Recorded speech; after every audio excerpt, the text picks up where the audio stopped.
Hello, Michael Phelps here. Let's talk about how to grow muscle, in particular over the age of 50. There's a couple of ways. One is just by handling heavy weights. Just handling a lot of heavy weight causes you to use a lot of muscle fibers, which creates a lot of breakdown and muscle growth. You ain't even got to go to failure on those heavy sets. If you don't believe that, just ask powerlifters and strongmen. They get really big by doing primarily heavy stuff all the time. Second way is to use lighter weight, higher reps, but carry those sets to failure. It's been proven that lighter weights to higher reps, when carried to failure, also produces muscle growth. So, which should you be doing, the heavy weight or the more volume sets? You should be doing both. Should you do either one all the time? No, I would do neither all the time. And why is that? Well, handling heavy weight all the time without a break every single time you lift, with no exception, typically you're going to wear and tear and be more susceptible to injuries, especially over 50. Now, does that mean you should not lift heavy? I didn't say that. I said don't do it every single time you lift all the time.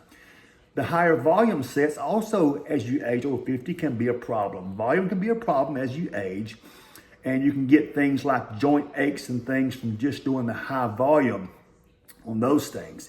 But having said that, here's another reason not to do high volume all the time.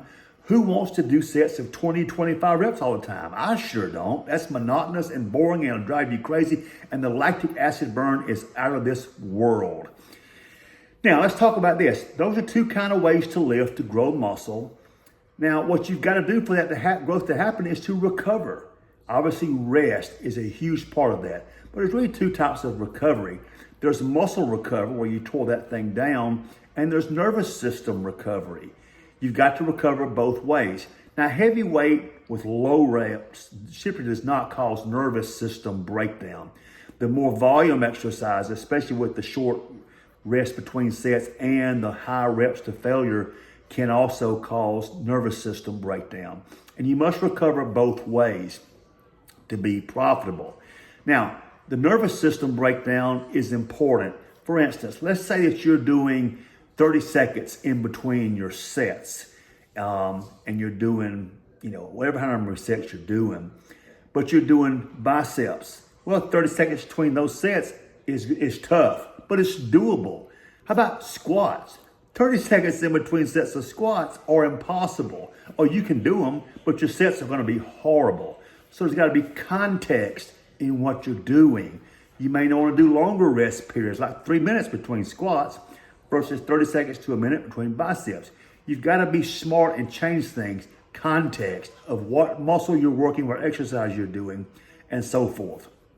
Now, here's something else. Let's say you're doing biceps again, and you're doing 25 sets of biceps. That's entirely too many sets to be doing for biceps. It's a very small muscle group, and if you're doing that many sets, I can just about guarantee you your sets are worthless.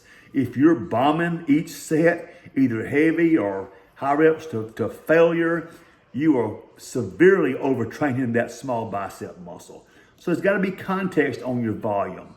I hope this made sense.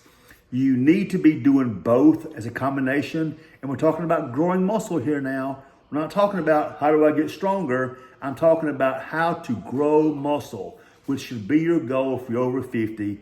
At the very least, it should be your goal to maintain your muscle as you age past 50. Please like, share, and subscribe if not already. And I hope everybody has a fantastic day.